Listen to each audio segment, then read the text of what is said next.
बिस्मिल्लाहिर्रहमानिर्रहीम। Dear students, welcome to excellence online education. Biology की class में खुशामदीद। बायोलॉजी में चैप्टर नंबर 7 हमारा चल रहा था। आखिरी चीज हमें बस पढ़नी है इसके अंदर, ओ माइकोटा।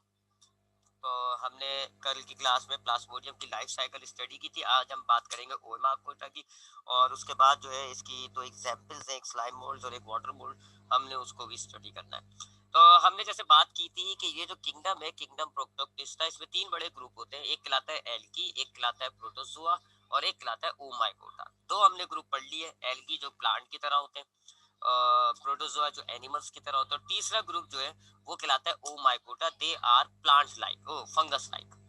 हम इनको फंगस लाइक प्रोटिस्ट कहते हैं। क्यों? क्योंकि इनमें फंगस वाले कैरेक्टर्स पाए जाते हैं। कौन कौन से? सबसे पहले कि ये हेटरोट्रॉप होते हैं, ये अपना खाना खुद तैयार नहीं करते बल्कि बाहर से हासिल करते हैं। तो ये कैरेक्टर भी एनिमल्स और फंगस का होता है। दूसरा, सेल वॉल इज प्रेजेंट, इनमें सेल वॉल मौजूद होती है। ये भी फंगस का और प्लांट का कैरेक्टर होता है। तो ये दो मेजर कैरेक्टर है जिसकी वजह से आप इनको फंगस की तरह कह रहे हैं। ठीक है, तो फंगस लाइक प्रोटिस्ट होते हैं ओ माइकोटा। ये हेटरोट्रॉप होते हैं। इनका जो खाना होता है ये बाहर से हासिल करते हैं, ये खुद खाना तैयार नहीं कर सकते। इसी तरह इनकी बॉडी के जो सेल्स होते हैं उनमें सेल वॉल मौजूद होती है, और क्लोरोप्लास्ट इनमें एब्सेंट होता है। मैंने एब्सेंट नहीं लिखा हुआ, यहाँ लिख देता हूँ। सेल क्लोरोप्लास्ट इनमें एब्सेंट होता है, जिसकी वजह से ये अपना खाना खुद तैयार नहीं कर सकते। इनके जो सेल्स होते हैं वो थ्रेड लाइक होते हैं, लंबे लंबे। ये मैंने आपको दिखाया था कल कि ये एनिमल्स के सेल हैं, ये प्लांट के सेल हैं, और ये फंगस के सेल हैं। आप देख लें जी, आपको फंगस के सेल थ्रेड लाइक नजर आ रहे हैं, और कुछ ऐसे सेल्स होते हैं जिनके होते तो थ्रेड लाइक है, लेकिन ये जो बीच में वॉल नहीं है, ये लेयर मेम्ब्रेन होती है, उसको हम कहते हैं सेप्टेड। सेप्टेड नहीं होती, जिसकी वजह से इनका सेल जो है वो मल्टी न्यूक्लिएट यानी बहुत सारे न्यूक्लियस वाला नजर आता है। और कुछ ऐसे हाइफीज होते हैं जिनमें ऐसे सेप्टेड मौजूद होता है, जिससे जो है वो ऐसा इंप्रेशन सा आ रहा होता है कि ये बहुत सारे सेल्स हैं बहरहाल। तो ये इनको हम हाइफीज कहते हैं, लंबे लंबे सेल्स इनमें मौजूद होते हैं, और हाइफीज से इनकी इस तरह की बॉडी बनती है जिसको आप कहते हो माइसीलियम। तो ये जो सारे करेक्टर है ना, ये सारे फंगस वाले करेक्टर्स होते हैं, इसलिए हम इनको फंगस लाइक प्रोटिस्ट कहते हैं, ओ माइकोटा को। तो ओ माइकोटा क्या है? ऐसे ऐसे प्रोक्टोक्टिस्टन्स होते हैं जो हेटरोट्रॉप होते हैं, सेल वॉल इनमें प्रेजेंट होता है, क्लोरोप्लास्ट इनमें नहीं होता, और ये हेटरोट्रॉप होते हैं, अपना बाहर से खाना तैयार हासिल करते हैं। इनके जो सेल्स हैं वो हाइफीज कहलाते हैं, लंबे होते हैं, और इनकी बॉडी पे जब हाइफीज से बनती है तो इनकी बॉडी को हम माइसीलियम कहते हैं। तो हाइफी जरा देख लिएगा इनके सेप्टेड और अनसेप्टेड वाली बात, कि अगर हाइफी के अंदर ऐसे बीच में क्रॉस वॉल मेम्ब्रेन मौजूद होती है जिसको आप सेप्टेड कहते हो, तो ये इस तरह की हाइफी जाती है, इसको हम कहते हैं सेप्टेड हाइफी। और अगर सेप्टेड मौजूद नहीं होती तो फिर ये इनका हाइफी इस तरह का होता है, बहुत सारे न्यूक्लियस वाला नजर आता है, और इसको हम कहते हैं सियोनोसाइटिक हाइफी। सियोनोसाइटिक हाइफी। ठीक है, तो हाइफी की ये दो टाइप्स होती है। तो ये ओ माइकोटा होता है। अब हमने इसकी जो एग्जाम्पल देखनी है जी, तो दो एग्जाम्पल्स हम देखेंगे। पहली हमारे पास जो है वो वाटर मोल्ड्स कहलाते हैं, और इनको हम वाटर मोल्ड्स, इनकी जो इस कैटेगरी की जो हम एग्जाम्पल स्टडी करेंगे वो है फाइटोप्थोरा, फाइटो फाइटोपैथोरा। फाइटोपैथोरा जो है, हमने इसको पूरा नाम होता है फाइटोपैथोरा इन्फेस्टेंस। तो ये वाटर मोल्ड की एग्जाम्पल होगी जो हमने स्टडी करनी है। तो ये जो ओ माइकोटा होते हैं इनके अंदर दो बड़े ग्रुप है, एक कहलाता है वाटर मोल्ड और एक कहलाता है स्लाइम मोल्ड। तो हम पहले वाटर मोल्ड की स्टडी कर रहे हैं। वाटर मोल्ड की जो एग्जाम्पल हम ले रहे हैं वो है फाइटोपैथोरा इन्फेस्टेंस। ठीक है, जरा इसकी पहले तो इसकी वही बात है जी, एक तो ये ओ माइकोटा है, तो इनके सेल्स जो होते हैं वो हाइफी की तरह होते हैं, लंबे लंबे थ्रेड लाइक। और इनकी हाइफी कौन सी होती है? ये वाली सियोइनोसाइटिक हाइफी होती है, यानी इनमें कोई कोई इनके अंदर सेप्टेट मौजूद नहीं होती, जिसकी वजह से इनकी जो हाइफी है वो बहुत सारे न्यूक्लियस वाली नजर आती है, जिसको हम कहते हैं multi nucleate coenocytic hyphae. Multi nucleate यानी बहुत सारे न्यूक्लिएट वाली। तो इनमें ऐसे थ्रेड लाइक सेल्स मौजूद होते हैं जिनको आप हाइफी कहते हो। इनकी हाइफी में कोई क्रॉस वॉल मौजूद नहीं होती। चूंकि क्रॉस वॉल मौजूद नहीं होती तो इनकी जो हाइफी है वो सियोइनोसाइटिक हो जाती है, यानी मल्टी न्यूक्लिएट आपको नजर आ रही होती है बहुत सारी। इनकी जो फिर इनकी हाइफी से जो इनकी बॉडी बनती है उस बॉडी को आप माइसीलियम कहते हैं, माइसीलियम कहते हैं। और इनका माइसीलियम जो होता है वो ब्रांच होता है। ब्रांच मतलब ये एक माइसीलियम आ रही है, बड़ी सी बॉडी है इसकी माइसीलियम, इसमें से ऐसे ब्रांच निकल रही होगी, ऐसे ब्रांच निकल रही होगी। तो ऐसे ब्रांच वाली माइसीलियम होती है, इनकी ब्रांच वाली बॉडी होती है। इनके सेल्स में, इनके हाइफीज में सेल वॉल मौजूद होगा, सेल वॉल प्रेजेंट होता है और क्लोरोप्लास्ट वगैरह एब्सेंट होता है। इसके अलावा इनके सेल वॉल के अंदर फूड वॉल्यूल्स मौजूद होते हैं, फूड पार्टिकल्स मौजूद होते हैं इसके सेल्स के अंदर, जिन्होंने इनका खाना जो है इस तरह इनकी स्टोर हुआ होता है, फूड पार्टिकल्स की शक्ल में इनके सेल्स के अंदर खाना स्टोर हुआ होता है। इनकी ये जो नीचे की तरफ आप कह लें, इनके पास यहाँ जो है स्पेशल स्ट्रक्चर मौजूद होता है जिसको आप कहते हो हिस्टोरिया। इनके पास नीचे यानी कि इनकी ब्रांचेस के एंड में, ब्रांचेस के एंड में इनके पास हिस्टोरिया मौजूद होता है और ये हिस्टोरिया की मदद से फूड एब्जॉर्ब करते हैं। ये पैरासाइट्स होते हैं, ये हिस्टोरिया की मदद से, यानी इनकी मदद से हिस्टोरिया है, ये जी हिस्टोरिया, तो ये हिस्टोरिया की मदद से फूड एब्जॉर्ब करता है अपने होस्ट से। ये जो है पाइथोरा इन्फेस्टेशंस जो है ये पैरासाइट होते हैं, पैरासाइट होते हैं जी। ये जिस और ये प्लांट में पाए जाते हैं, ये पैरासाइट्स ऑफ प्लांट। और जो मशहूर इनका प्लांट है वो प्लांट पोटैटो वाला है। आलू के पौधे में ये बहुत पाए जाते हैं और आलू के जो पौधे होते हैं उनके अंदर ये एक लेट ब्लाइट नाम से बीमारी पैदा करते हैं, यानी कि काले धब्बे आ जाते हैं। वो अभी मैं आपको डायग्राम दिखा देता हूँ।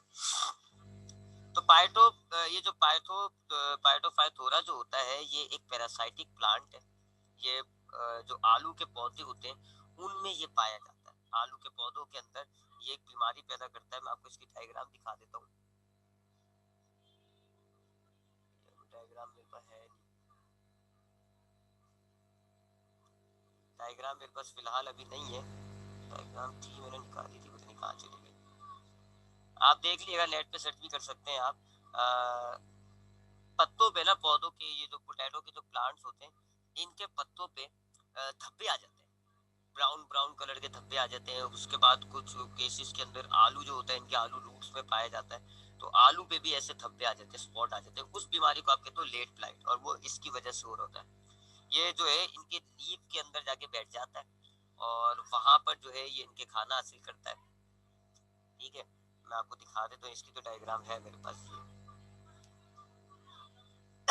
ये देखें, ये जो आपको नजर आ रहा है ना, ये है फाइटोपैथोरा। ये क्या करता है जी, ये इनके लीफ में जाके जो है वो बैठ जाता है और ये इसकी ब्रांचेस निकल रही हैं, आप देखें इसके साथ ब्रांचेस हैं। हर ब्रांचेस के अंदर आपको ये जो नजर आ रहा है ना, ये हिस्टोरिया है, जो इनके सेल्स, जो लीफ के सेल्स हैं उनके अंदर एंटर हो जाता है और लीफ के सेल्स से ये ना खाना हासिल कर रहा होता है।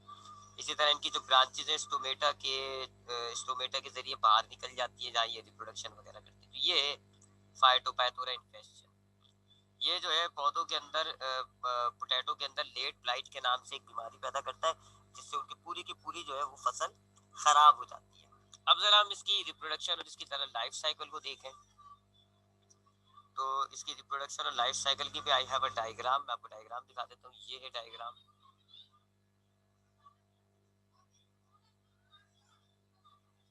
ये डायग्राम है। ठीक है, इस डायग्राम को हम कॉपी कर लेते हैं क्योंकि एडिट कर लेंगे हम इस डायग्राम यहाँ डाल देते हैं हम डायग्राम, ताकि हम उसके साथ फिर खेल करें।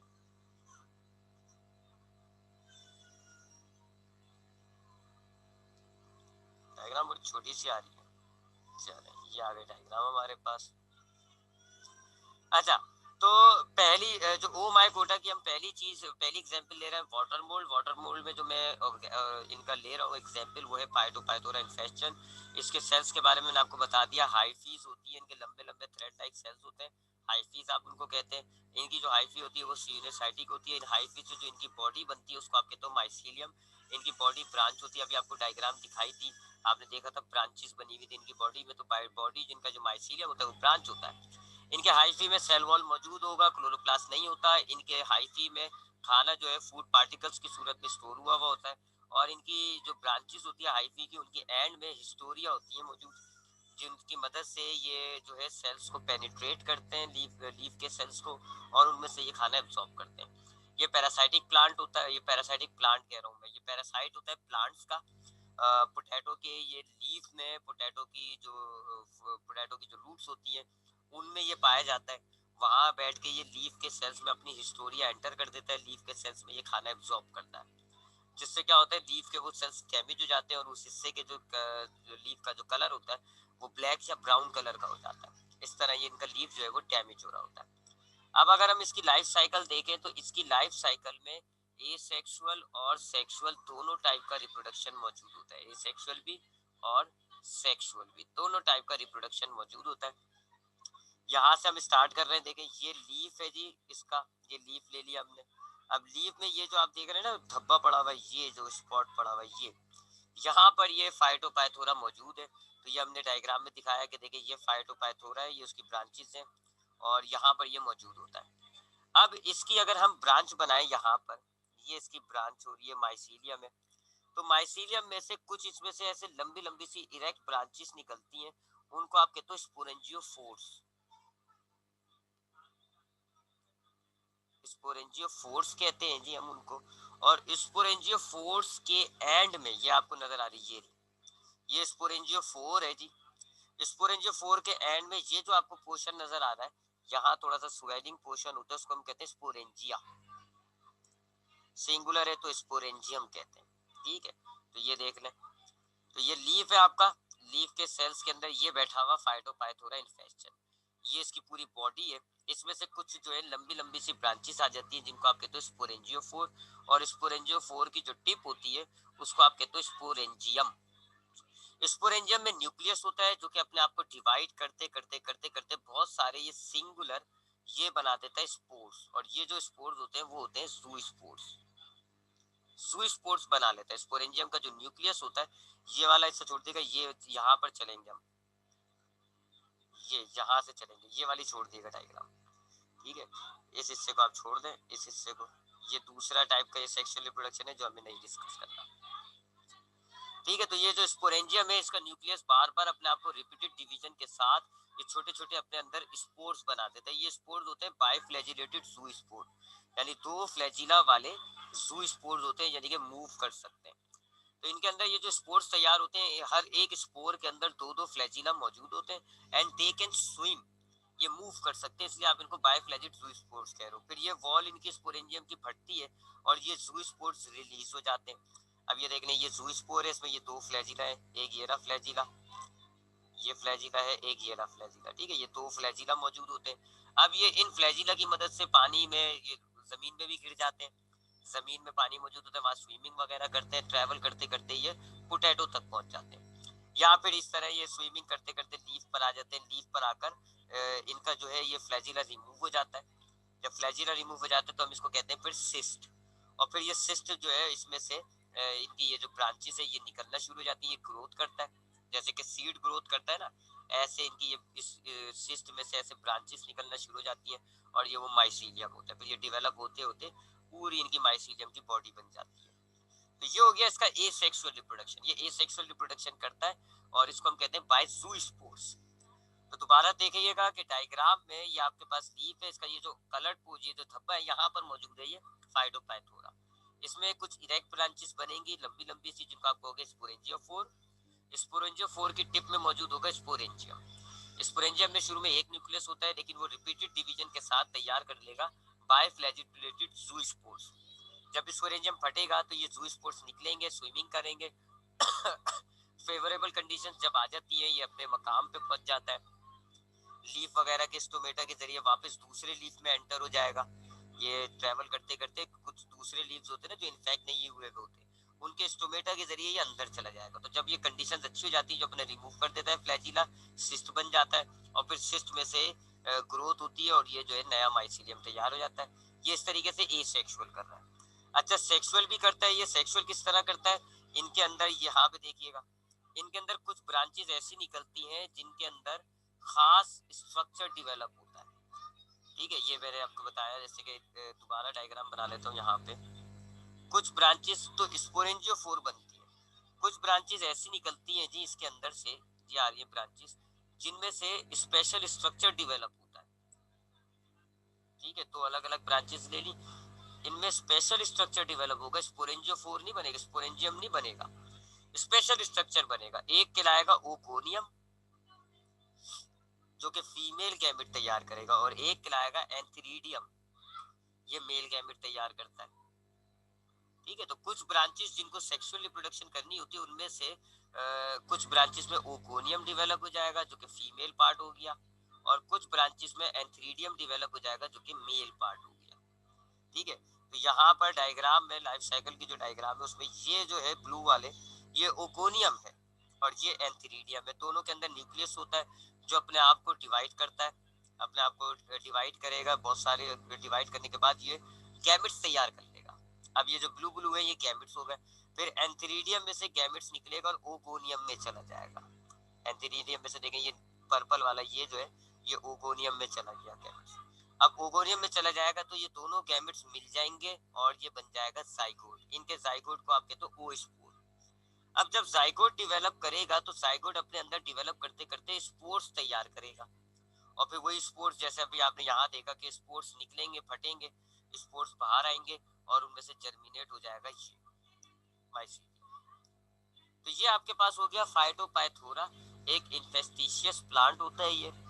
और इसकी आपने लाइफ साइकिल देखी, लाइफ साइकिल में आपको इसके एसेक्सुअल भी मिलता है, सेक्सुअल भी मिलता है। एसेक्सुअल आपके पास डायग्राम का ये वाला जो हिस्सा है, ये वाला जो हिस्सा है डायग्राम का, ये वाला हिस्सा ये एसेक्सुअल रिप्रोडक्शन है, जबकि ये वाला हिस्सा जो है ये इसकी सेक्सुअल रिप्रोडक्शन दिखा रहा है। तो ये हमने ओ माइकोटा का पहला जो ग्रुप होता है वाटर मोल्ड वो हमने डिस्कस कर लिया। अब हम बात करते हैं दूसरे वाले ग्रुप की, इसको हम कहते हैं स्लाइम मोल्ड। स्लाइम मोल्ड ये एक ऐसा ओ माइकोटा है जो रिहाइश, रहने, मूवमेंट वगैरह के एतबार से ये एनिमल लाइक होता है। मूवमेंट के एतबार से ये एनिमल लाइक होता है, जबकि रिप्रोडक्शन के एतबार से ये प्लांट लाइक होता है। ठीक है, तो अब मैं इसकी आपको डायग्राम दिखाता हूँ, डायग्राम के थ्रू हम स्टडी करते हैं इसको भी।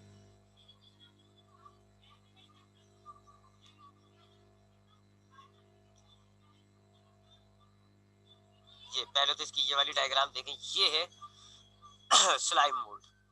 ऐसा ये स्लाइम मोल्ड होता है। ये अक्सर जो है वो आपको पानियों में गीली जगहों पे जो होती है ना डंप प्लेसेस, उन जगहों पे ये पाया जाता है। ये भी फाइटोपाइथोरा की तरह हाइफिस से बना हुआ है, ये बात याद रखिएगा। ये भी फाइटोपाइथोरा की तरह हाइफिस से बना हुआ है। ये इसकी जो पूरी बॉडी है पीले कलर की जो आपको नजर आ रही है ये माइसीलियम कहलाती है। ये इसकी पूरी बॉडी है ये माइसीलियम कहलाएगी। अगर आप इसकी बॉडी को देखोगे तो ये भी बिल्कुल लंबे लंबे थ्रेड लाइक हाइफिस जो होती है उनसे तैयार हुआ होता है। एक बात, दूसरी बात, इस वाली बॉडी की फॉर्म को हम प्लाज्मोडियम भी कहते हैं, क्योंकि ये बिल्कुल प्लाज्मोडियम की तरह, ये प्लाज्मोडियम भी कहते हैं, इसको हम एमूबा भी कहते हैं, क्योंकि ये एमूबा की तरह मूव कर सकता है, फीड करता है। तो इसकी फीडिंग स्टेज होती है। मैं आपको इसकी लाइफ साइकिल दिखाता हूँ।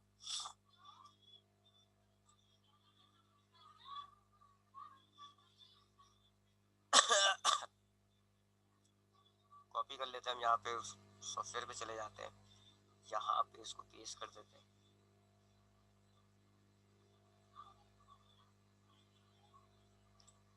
ये है जी आपके पास स्लाइम मोल्ड। मैंने आपको स्लाइम मोल्ड की एक्चुअल डायग्राम दिखाई, ये थी वो चीज फीडिंग प्लाज्मोडियम। तो स्टार्टिंग हम करेंगे इसकी लाइफ साइकिल को फीडिंग प्लाज्मोडियम से।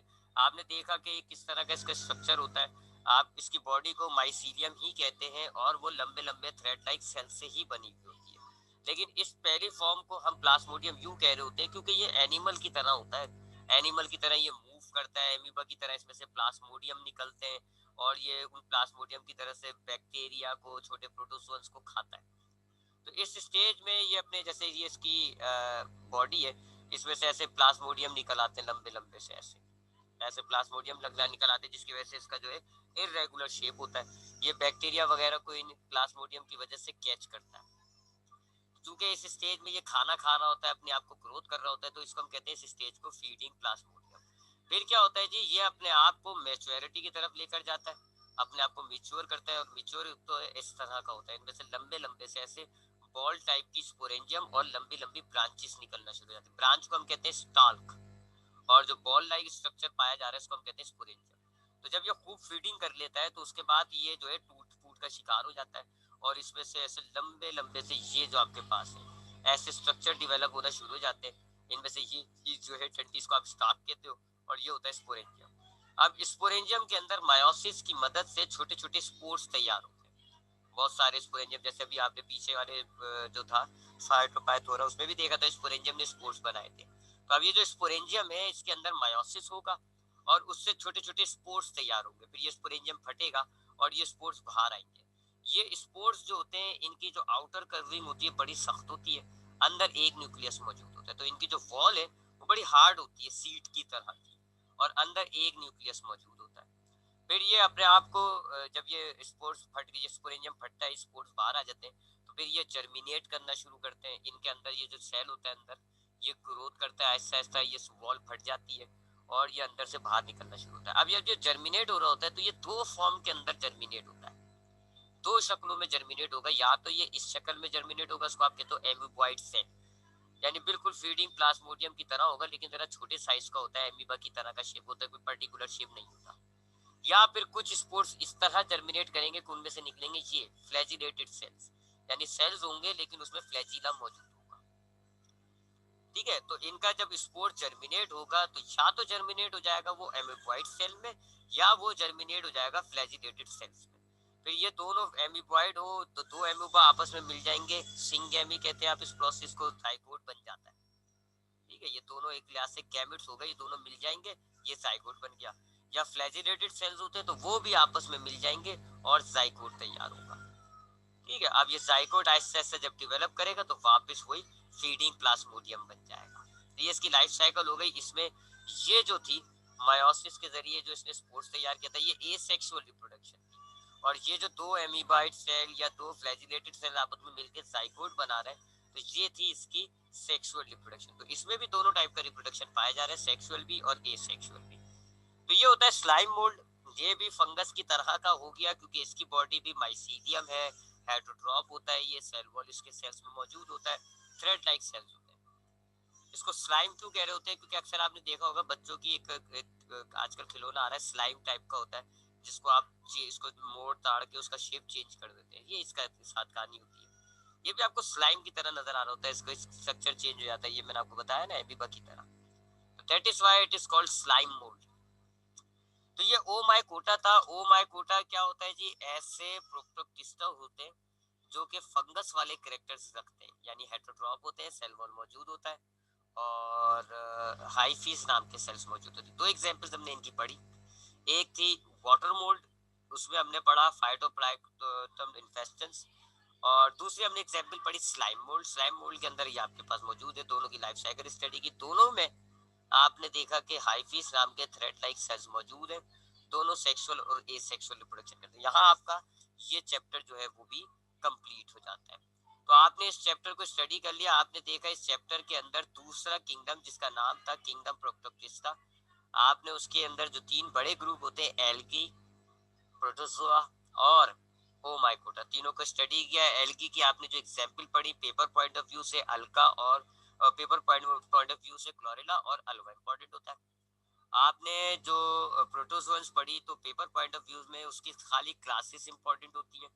ये जो प्लाज्मोडियम की लाइफ साइकिल है इससे एमसीक्यूज वगैरह आ जाते हैं लेकिन ये सवाल नहीं आता। और जो आपने तीसरी एग्जांपल पढ़ी ओ माई कोटा, इसमें ये आपने दो एग्जांपल्स पढ़ी ओ माई कोटा में, वाटर मोल्ड और स्लाइम मोल्ड, दोनों एग्जामिनेशन पॉइंट ऑफ व्यू से इंपॉर्टेंट होते हैं, सवाल भी आ जाता है अक्सर इनका, और जो इनकी वो भी आ जाती है एमसीक्यूज भी। तो आप कोई सवाल है आपको तो पूछे बेटा, नहीं तो यहाँ पर हम अपना जो है क्लास को खत्म कर देते हैं क्योंकि हमारा चैप्टर खत्म हो गया। नेक्स्ट टाइम हम अपना अगला चैप्टर नंबर 8 स्टार्ट करेंगे, उसका तीसरा किंगडम पढ़ेंगे। नहीं सर। चले फिर इंशाल्लाह अब हम नेक्स्ट वीक जब हम नेक्स्ट क्लास स्टार्ट करेंगे तो अब हमने अपना अगला चैप्टर शुरू करना है किंगडम फंजाई। आप देख रहे हैं कि आप इन चैप्टरों में एक एक करके किंगडम स्टडी कर रहे हैं। तो आपने एक किंगडम पढ़ लिया प्रो मुनेरा, एक आपने प्रोटिस्टा पढ़ लिया, अब अगला चैप्टर होगा आपका किंगडम फंजाई, उसमें आप किंगडम फंगस को सर पढ़ेंगे। आपने टेस्ट के नंबर नहीं बताए। चलो फातिमा ने 1 मिनट में रिकॉर्डिंग तो बंद कर